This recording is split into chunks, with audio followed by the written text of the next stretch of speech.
Olá, tudo bem?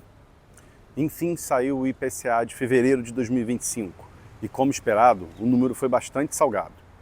Nós já tínhamos essa visão em função das mudanças que ocorreram em janeiro e da devolução de um grande desconto em energia elétrica que estava marcado para fevereiro. Então, portanto, a leitura mensal de IPCA de 1,31%, levando o acumulado em 12 meses levemente acima de 5%, deve ser vista com um pouco de cuidado. A gente tem muito ruído nos dados durante o primeiro bimestre do ano. É importante separar o ruído dos fatos e entender de fato o que está acontecendo na dinâmica inflacionária brasileira. Vamos pensar o seguinte: no Brasil, a gente pode separar o IPCA em duas grandes componentes. Os preços administrados, que são preços regulados pelo governo, e os preços livres, que grosso modo são preços definidos a mercado.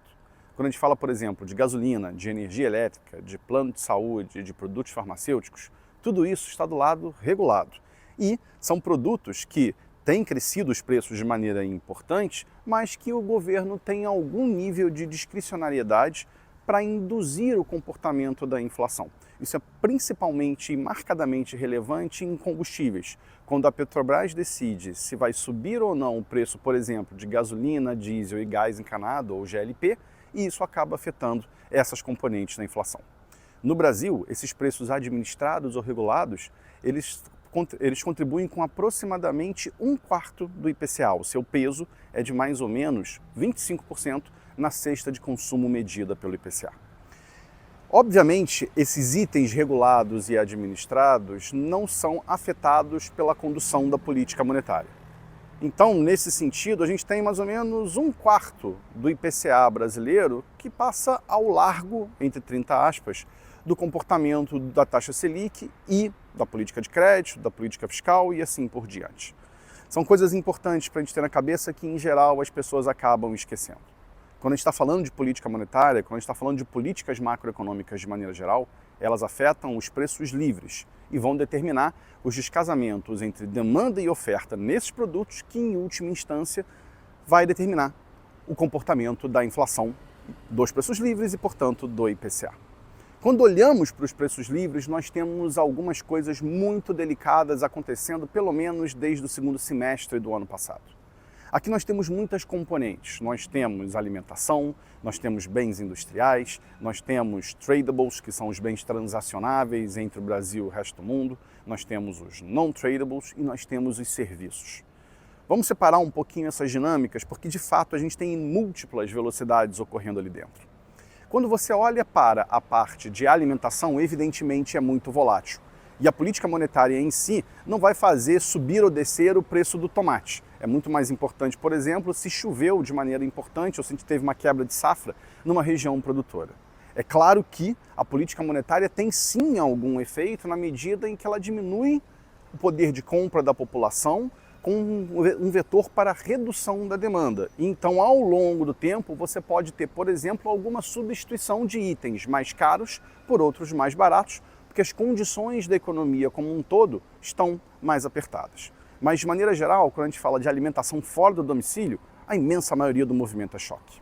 Quando olhamos para bens industriais, já começa a entrar um jogo de demanda e oferta mais clássico. E nesse jogo, a política monetária tem um peso importante.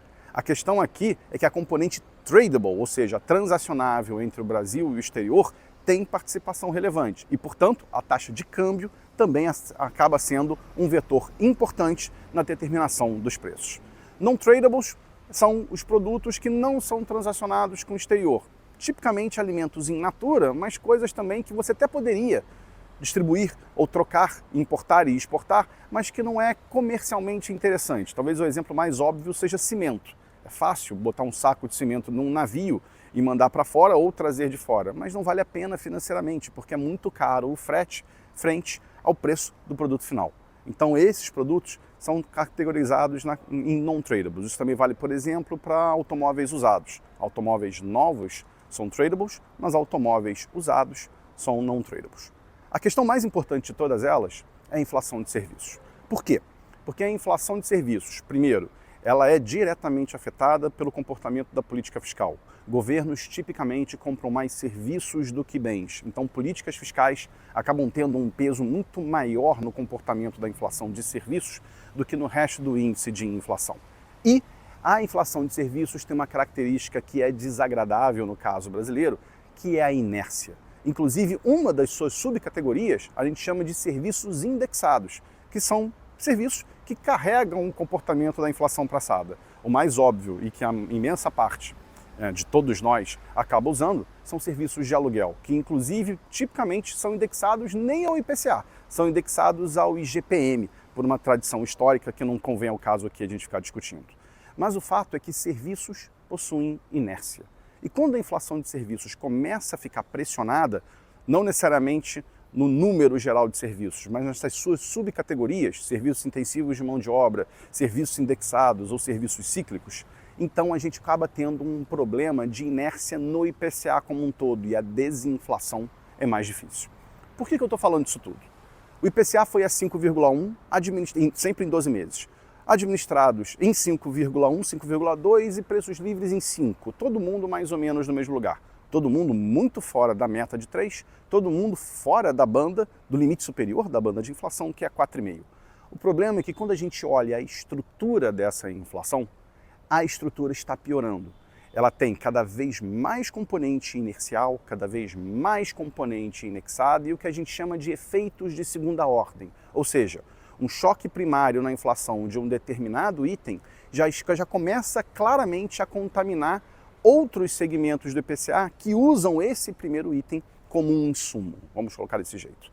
Então, o trabalho de desinflação vai ficando cada vez mais difícil. E hoje parece razoável admitir que essa inflação, que já está acima de 5, ainda vai piorar algum tempo antes de começar a cair. Essa discussão é importante porque nós estamos agora, nesse mês, agora em março, no último ponto de dado, onde o Banco Central sinalizou de maneira clara que vai subir juros. Na semana que vem, nós teremos uma elevação. Na semana que vem, em torno ali do dia mais ou menos 20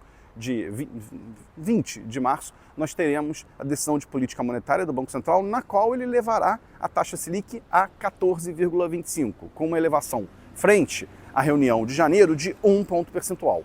Dali para frente, o mundo está em aberto. Parece relativamente claro que será necessário levar os juros a patamares ainda mais elevados, mas há uma dúvida relevante sobre a disposição e a capacidade que o Banco Central vai ter de levar a taxa Selic até o ponto que é efetivamente necessário para colocar a inflação na meta, ou pelo menos dentro da banda de tolerância. Então, é importante a gente entender essa discussão de política monetária nesse contexto de uma inflação que vai ficando cada vez mais inercial. E inflação mais alta, nesse mundo, gera inflação ainda mais alta. E é literalmente com isso que o BC vai ter que lidar, começando, já está lidando, mas vai ter que lidar a partir da reunião de março, quando tomar decisões a respeito dos seus próximos movimentos de política monetária. A situação enrolou, gente, e a gente tem que estar bastante ciente disso. Hoje o cenário parece ser um cenário de que a inflação vai subir antes de cair. E nesse processo, com mais inércia, será que ela cai? Será que ela cai na velocidade necessária e para onde é necessário? Essa é uma discussão que a gente vai ter muitas vezes, infelizmente, no decorrer desse ano. Se você gostou desse vídeo, por favor, se inscreva no nosso canal e acompanhe os conteúdos que a BRCG disponibiliza nas redes. Muito obrigado e até a próxima.